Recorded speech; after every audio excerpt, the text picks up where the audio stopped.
This movie is kinda unique in how it considers dementia as a bedrock of horror.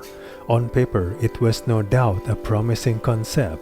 Dementia as the bedrock for a horror film is an intriguing idea given the ways it's primed to explore dramatically shifting moods, the loss of self, and the heartbreak of witnessing someone you love become a stranger. But when it comes to the dimensions of horror within the film, this movie is lacking. It instills dread from the very beginning, but the promise of this mood is never fully realized. Instead, this movie is emblematic of much of the modern horror landscape that seems reserved to explore the possibilities the horror genre allows. The horror of the film relies mostly on dim lighting, hallways that twist on their axis, and shadowy figures seen in the edges of the frame. But all of these are never fully explained or explored. The resolution or climax of this dread, which drags on through the course of the film, is never delivered. Part of the problem is in the storytelling.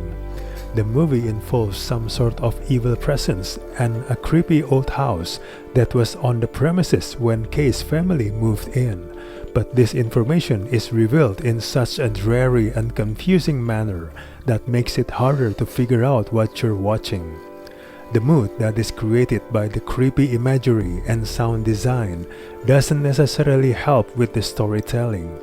The first two acts can be a real test of patience for those who have short attention spans, with the movie constantly moving around the circles.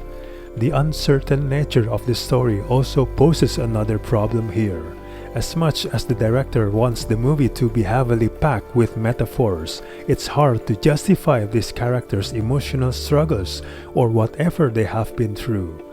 Here, the movie prefers to keep things as minimal as possible. That means you will find little character backstories, a crucial foundation which actually helps to support the movie's metaphor-heavy storytelling approach. With that element removed and only bits and pieces scattered around, all we have here is an atmospheric horror movie which only grows increasingly frustrating as it moves along. The only problem is that the story is told at such a snail pace, and by the time the horror elements start kicking in within the last 20 minutes of the movie, almost everything is in pitch blackness, making it almost impossible to tell what you're watching.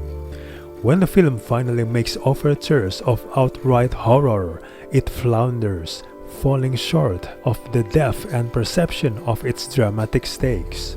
Any earlier qualities worthy of praise are lost with some of the bad choices in lighting and editing, as well as an ending that's dragged on for so long and at such a drowsy pace that any goodwill towards the movie will likely be lost. What makes this movie so frustrating is that it ends on an intriguing message about what we inherit, what we are bound to through our families. But without the heft of sincere horror behind it, this movie falls short of its potential, and we are left wondering how terrifying this message actually is. This movie just ended up annoying and incredibly dull. Overall, this movie is a half-baked effort with an interesting hook that does not exactly fulfill its full potential.